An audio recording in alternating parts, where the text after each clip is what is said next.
खुलुमबाय दिनै मोनाबिलिनि खौरांफोरा जाबाय गिबि खौराङाव दङ बिहाराव गिबि खोलोबनि भट होनाया गोजोनै खुंफुं जालांबाय। दिनै सानजौफुनि 1 रिंगासिम बिहाराव भट होगिरिफ्रा 42.31 जौखोन्दोमोन। बिसायख'थि आय'गनि बादिब्ला सानजौफुनि 1 रिंगासिम बेगुसरायाव 46.2 जौखोन्दो भट होनानै बयनिख्रुइबो बांसिन भट होनाय बियाब जादों।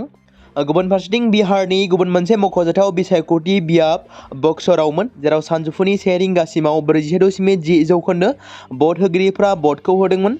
मख'नो गोनांदि गिबि खोलोबनि भट थुनायाव 3.75 कौटि भट होगिरिफ्रा सा 1314 बिजाथिफोरनि राजखान्थियारि खाफालखौ थि खालामगोन। मोननै खोन्दोआव जानो गोनां बिहारनि नैथि खोलोबनि बिसायख'थिनि बादायलायनाया 2025 मायथाइनि फैगौ 10 नभेम्बर खालाराव जागोन। भट साननाया 14 नभेम्बरावनो जागोन होनना रिपर्टनिफ्राय मिथि मोन्दों। बे खोन्दोआव लाफाजानाय जिल्लाफोरा जादों पाटना, दरभंगा, मधेपुरा, सहरजा, गोपालगंज, सिवान, चारण, वैशाली, समस्तीपुर, बेगूसराय, लखीसराय, मुंगेर, शेखपुरा, नालन्दा, बक्सर बायदि। हादोरसायाव नैथि आरो जोबथा खोलोबनि भट होनाया 10 नभेम्बराव खुंफुंजागोन। नैथि खोन्दोआव दङ आसाम साहित्य सभानि बारग' गाहाय सुजुगिरि थुनलाइगिरि नाहेन्द्र पादुनखौ फिन देहा फाहामसालियाव थिसननाय जादों। बिथांखौ गुवाहाटीनि एप'ल' हस्पिटालाव थिसननाय जादों। दासान्दि बिथांनि नखरनि सुबुंफोरा फोरमायनाय बायदिब्ला बिथांनि देहानि हालोदा दिदोम जानानै दं। गुबुन गुबुन हानजा आरो आफादफोरा लिरगिरिनि मोजां देहा आरो थाब मोजां देहा जानायनि थाखाय हामलायथि बावहरदों। नखरनि सुबुंफोरा फोरमायनाय बायदिब्ला नाहेन्द्र पादुना दासान्दि खैफोदनिफ्राय उदां नङा होनना रिपर्टआव फोरमायदों। थारैनो बिटिसिआव मा जानो थांगासिनो दं?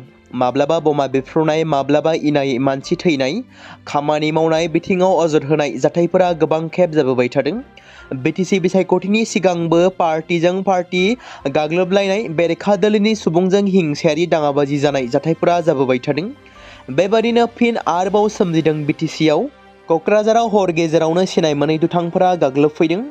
बिटिसिनि गाहाय राजथावनि क'क्राझार सोहोराव हर गेजेराव सा 10 सिनाय मोनै दुथांफोरा गंनै बलेर' गारिजों फैनानै मोननै जायगानि गुबुन गुबुन नखरखौ गाग्लोबदों, जायनि जाहोनाव ओनसोलाव गोबां गिखांनाय थासारि सोमजिदों।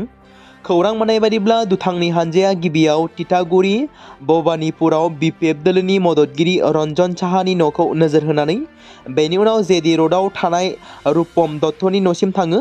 नखरनि सोद्रोमाफोरखौ दाबि आरो हुमखि होनानै गालाङो, जेराव धोन सम्फथिफोरखौ खहा खालामलाङो होनना मिथिहोदों। खहा जानांनाय नखरफोरा गाग्लोबग्राफोरखौ बारग' बिटिसिनि इएम अरुप कुमार देनि मददगिरिफोर होननानै पुलिसनो खौरां होदों। खौरां मोनबावनाय बायदिब्ला बे जाथायखौ गासैबो CCTV फुटेजआव रेकर्ड मोननाय जादों होनना मिथि मोन्दों। मिरुनि नखर मन्त्रि निर्मला सीतारामना गाबोन आसामाव फैगोन। गाबोन 7 नभेम्बरनि फुंबिलियाव मिरु रांखान्थि मन्थ्रिया जागिरदआव थांगोन। मोनाबिलि समाव बिथाङा गुवाहाटीआव गोदानै लुफुंजानाय जाहाज टार्मिनेलखौ बेखेवगोन। बेनि उनाव 8 नभेम्बर खालि बिथाङा गहपुराव शहीद कनकलता मुलुगसोलोंसालियाव अन्थाइ खाम्फा गायसनगोन। मोनसे दुखुनांथाव जाथाय।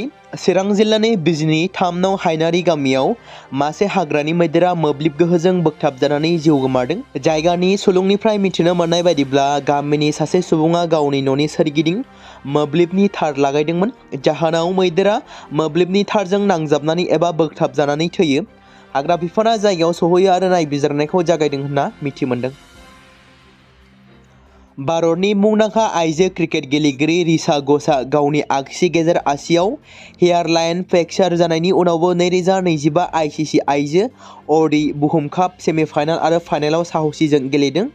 घोषआ निउजिलेन्डनि हेंथायै भारतनि लीग मेचनि सायाव जखम जादोंमोन, नाथाय बिथाङा 16 बलाव 26 रान बुनानै अस्ट्रेलियानि बेरेखा सेमिफाइनालाव फैफिनदोंमोन।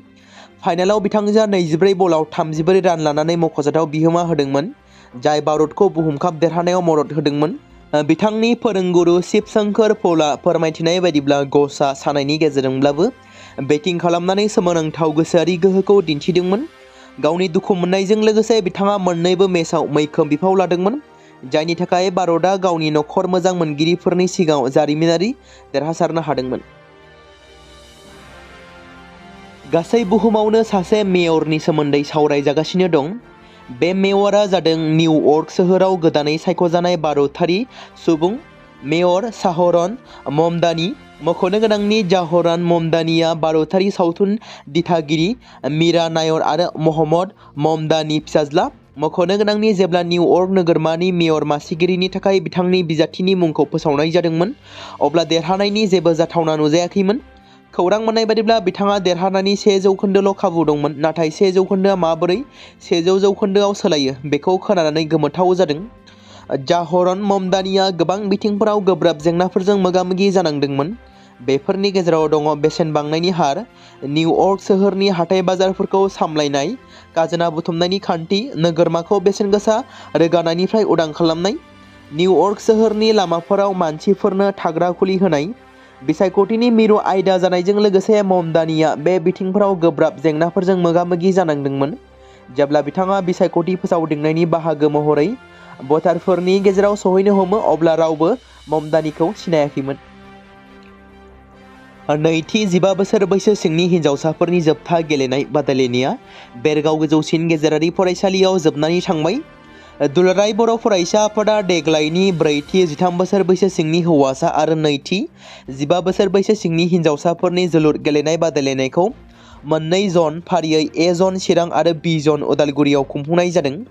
बेनिनो मैया 5 नभेम्बर 2025 खालारखालि बि जननि बेरगाव गोजौसिन गेजेरारि फरायसालिनि गेलेग्रा फोथाराव नैथि 15 बोसोर बैसो सिंनि हिनजावसाफोरनि जोबथा जोलुर गेलेनाय बादायलायनाया कार्बि आंलं जिल्ला एबसुनि गेलेग्रा हानजा आरो क'क्राझार जिल्ला एबसुनि गेलेग्रा हानजानि गेजेराव जानानै थाङो। मख'जाथावदि बे जोबथा गेलेनाय बादायलायनायाव कार्बि आंलं जिल्ला एबसुनि गेलेग्रा हानजाया क'क्राझार जिल्ला एबसुनि गेलेग्रा हानजाखौ 3 गल फारागथियाव गल सोनानै देग्लायनि नैथि 15 बोसोर बैसो सिंनि हिनजावसाफोरनि देरहासार जानो हायो।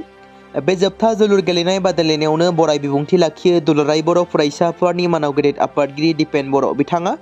हाबाफारियाव जर'खा आलासि महरै बाहागो लायो बर' थुनलाइ आफादनि मानगोनां गाहाय नेहाथारि नीलकान्त गयारि बिथाङा। हाबाफारिनिनो जोबथा जोलुर गेलेनाय बादायलायनायखौ जागायजेननानै किक अफ खालामना होयो सुब्रता काप 2025 नि देरहागिरि समायना बसुमतारी बिथाङा।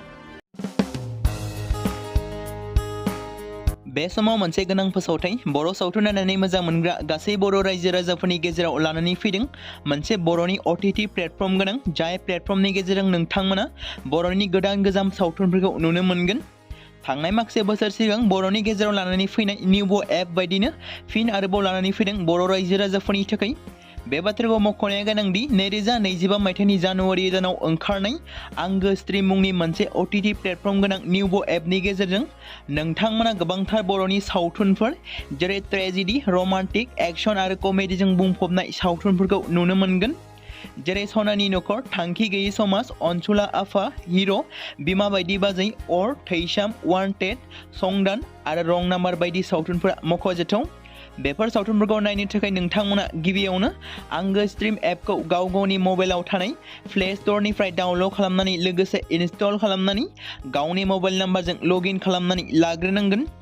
बेनि उनाव नोंथांमोना गोबांथार नुनो मोनै सावथुनफोरखौ गुगोल पे, फन पे आरो पेटिएमजों रं नाम्बार सावथुनखौ नायनो थाखाय 60 रां आरो संदान सावथुनखौ नायनो थाखाय 80 रां, वान्टेड सावथुनखौ नायनो थाखाय 60 रां, थैसाम सावथुनखौ नायनो थाखाय 60 रां बेबायदिनो गोबांथार नुनो मोनै सावथुनफोरखौ नायनो थाखाय सुबिदा खालामनानै होदों आंगो स्ट्रीम प्लेटफर्मा। फिन नोंथांमोननि गेजेराव फोरमायबावनो लादों बर' सावथुन नायनानै मोजां मोनग्रा गासै बर' रायजो राजाफोरनि गेजेराव लानानै फैदों मोनसे बर'नि OTT प्लेटफर्म गोनां, जाय प्लेटफर्मनि गेजेरजों नोंथांमोना बर'नि नुनो मोनै सावथुनफोर जेराव गोदान गोजाम सावथुनफोरखौ नुनो मोनगोन। बे बाथ्राखौ मख'नाया गोनांदि 2025 मायथाइनि जानुवारि दानाव दिहुनजानाय आंगो स्ट्रीम मुंनि मोनसे OTT प्लेटफर्म गोनां एपनि गेजेरजों नोंथांमोना गोबांथार बर'नि ट्रेजेडी, रमान्टिक, एक्शन आरो कमेडीजों बुंफबनाय सावथुनफोरखौ नुनो मोनगोन। जेरै रं नाम्बार, संदान, वान्टेड, थैसाम, अर, बिमा बायदि बाजै, हिर', अनसुला आफा, थांखि गैयै समाज, सनानि नखर बायदि बायदि सावथुनफ्रा मख'जाथाव। बेफोर सावथुनफोरखौ नायनो थाखाय नोंथांमोना गिबियावनो आंगो स्ट्रीम एपखौ गाव गावनि मबाइलाव थाखानाय प्ले स्ट'रनिफ्राय इनस्टल खालामनानै गावनि मबाइल नाम्बारजों लगइन खालामखांनायनि उनाव नोंथांमोना गोबांथार नुनो मोनै सावथुनफोरखौ गुगोल पे, फन पे आरो पेटिएमजों रं नाम्बार सावथुनखौ नायनो थाखाय 60 रां, संदान सावथुनखौ नायनो थाखाय 80 रां, वान्टेड सावथुनखौ नायनो थाखाय 60 रां, थैसाम सावथुनखौ नायनो थाखाय 60 रां बेफोरबायदिनो अर सावथुनखौ नायनो थाखाय 60 रां पे खालामनांगोन। बेबायदिनो गोबांथार नुनो मोनै बर' सावथुनफोरखौ नायनो थाखाय सुबिदा खालामनानै होदों आंगो स्ट्रीम प्लेटफर्मा।